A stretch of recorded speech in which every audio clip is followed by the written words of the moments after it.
കുട്ടികൾ സുരക്ഷിതരായിരിക്കേണ്ട ഇടങ്ങൾ ഇന്ന് ഭയത്തിന്റെ കേന്ദ്രങ്ങളായി മാറുകയാണോ? മാതാപിതാക്കൾ ഏറ്റവും കൂടുതൽ വിശ്വസിക്കുന്ന സ്കൂളുകളിലും കുട്ടികൾ സംരക്ഷണത്തിന് ഉത്തരവാദികളായ അധ്യാപകരുടെയും ഉദ്യോഗസ്ഥരുടെയും ഭാഗത്തു നിന്ന് ലൈംഗിക അതിക്രമ ആരോപണങ്ങൾ ഉയരുമ്പോൾ അതൊരു വ്യക്തിയുടെ കുറ്റം മാത്രമല്ല, സമൂഹത്തിന്റെ തന്നെ പരാജയമാണെന്ന ചോദ്യവും ശക്തമാകുകയാണ്. കേരളത്തിൽ പാലക്കാട്, കണ്ണൂർ, പയ്യന്നൂരും കർണാടകയിലെ ബാംഗ്ലൂരുമായുള്ള സംഭവങ്ങൾ വീണ്ടും രാജ്യത്തിന്റെ ശ്രദ്ധ പിടിച്ചുപറ്റിയിരിക്കുകയാണ്. കുട്ടികളുടെ സുരക്ഷയെക്കുറിച്ച്, നിയമങ്ങളുടെ കാര്യക്ഷമതയെക്കുറിച്ചും സമൂഹത്തിന്റെ ഉത്തരവാദിത്തത്തെക്കുറിച്ചും ഗുരുതരമായ ചോദ്യങ്ങളാണ് ഈ സംഭവങ്ങൾ ഉയർത്തുന്നത്. പാലക്കാട് നഗരത്തിലെ സർക്കാർ യു.പി. സ്കൂളിൽ 7ാം ക്ലാസ് വിദ്യാർത്ഥിക്ക് നേരെ ലൈംഗിക അതിക്രമം നടത്തിയെന്ന പരാതിയിൽ പ്രധാന അധ്യാപകനെതിരെ പോക്സോ നിയമപ്രകാരം കേസെടുത്തു. കഴിഞ്ഞ മാസം പാഠപുസ്തകം വാങ്ങാനെത്തിയ വിദ്യാർത്ഥിയെ ക്ലാസ് മുറിയിലേക്ക് വിളിച്ചുവരുത്തി ലൈംഗിക അതിക്രമം നടത്തിയെന്നാണ് പരാതി. 5ാം ക്ലാസ്സിൽ പഠിക്കുമ്പോഴും സമാനമായ രീതിയിൽ മോശം പെരുമാറ്റം നേരിട്ടുവെന്നാണ് കുട്ടിയുടെ മൊഴി.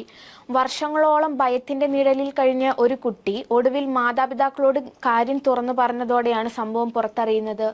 ഇതിനിടെയാണ് കണ്ണൂർ, പയ്യന്നൂരിലും പ്രായപൂർത്തിയാകാത്ത കുട്ടിക്കെതിരായ ലൈംഗിക അതിക്രമ പരാതിയിൽ അന്വേഷണം ആരംഭിച്ചത്. കേരളത്തിന്റെ വിവിധ ഭാഗങ്ങളിൽ നിന്നായി തുടർച്ചയായി ഇത്തരം കേസുകൾ പുറത്തുവരുന്നത് സമൂഹത്തെ ആശങ്കയിലാഴ്ത്തുകയാണ്. കേരളത്തിൽ മാത്രമല്ല, രാജ്യത്തിന്റെ മറ്റു ഭാഗങ്ങളിലും സമാന സംഭവങ്ങളാണ് റിപ്പോർട്ട് ചെയ്യപ്പെടുന്നത്. കർണാടകയിലെ ബംഗളൂരുവിൽ നിയമം സംരക്ഷിക്കേണ്ട ഒരു പോലീസ് സബ് ഇൻസ്പെക്ടർ തന്നെയാണ് പോക്സോ കേസിൽ അറസ്റ്റിലായത്.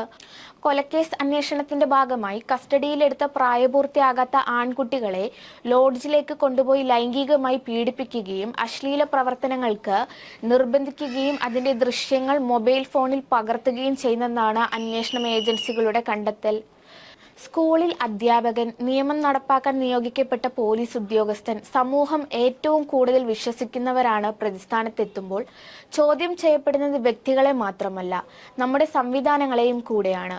അപ്പോൾ സ്വാഭാവികമായും ഉയരുന്ന ചോദ്യം ഇതാണ്: എന്തുകൊണ്ടാണ് ഇത്തരം കേസുകൾ വർദ്ധിക്കുന്നത്?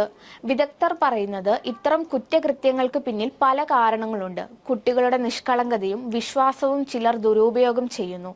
കുട്ടികൾക്ക് എതിർക്കാൻ കഴിയില്ലെന്ന തെറ്റായ ധാരണയും ഭീഷണിപ്പെടുത്തലും അവർ മിണ്ടാതിരിക്കുമെന്ന മനോഭാവവുമാണ് പല കുറ്റവാളികളെയും ഇത്തരം പ്രവൃത്തിയിലേക്ക് നയിക്കുന്നത്.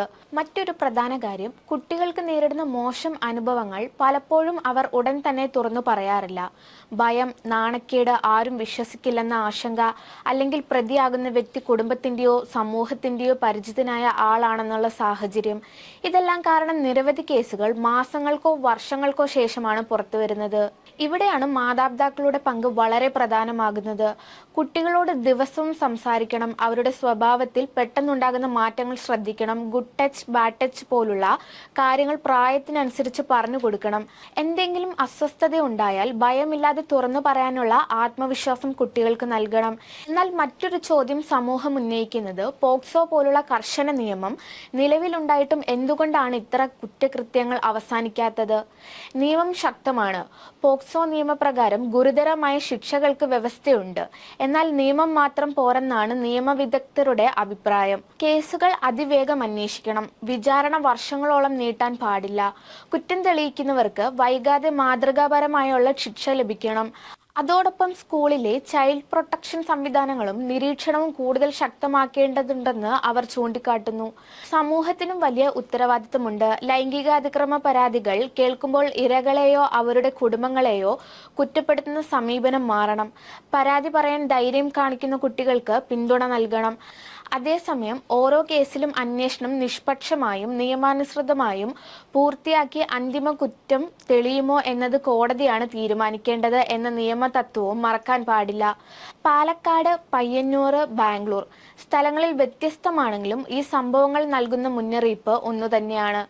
കുട്ടികളുടെ സുരക്ഷയിൽ ഒരു വിട്ടുവീഴ്ചയും അനുവദിക്കാനാവില്ല. അധ്യാപകനായാലും പോലീസ് ഉദ്യോഗസ്ഥനായാലും സമൂഹത്തിന് മുന്നിൽ ഏതുന്നത സ്ഥാനത്തിരിക്കുന്ന ആളായാലും കുട്ടികൾക്കെതിരായ ലൈംഗിക അതിക്രമം നടത്തിയാൽ നിയമത്തിന് മുന്നിൽ ഒരേ രീതിയിൽ ഉത്തരവാദിത്തം ഏറ്റെടുക്കേണ്ടി വരണം. അന്വേഷണം വേഗത്തിലാക്കണം. കുറ്റം തെളിയുന്നവർക്ക് കർശനമായ ശിക്ഷ ഉറപ്പാക്കണം. അതോടൊപ്പം ഓരോ കുട്ടിക്കും ഭയമില്ലാതെ പഠിക്കാനും ജീവിക്കാനും കഴിയുന്ന സാഹചര്യം ഒരുക്കുക എന്നത് സമൂഹത്തിന്റെ മുഴുവൻ ഉത്തരവാദിത്തമാണ്. കാരണം കാരണം സുരക്ഷിതമായ ബാല്യമാണ് സുരക്ഷിതമായ ഒരു സമൂഹത്തിന്റെ ഏറ്റവും വലിയ അടിത്തറ. News desk, India mirror.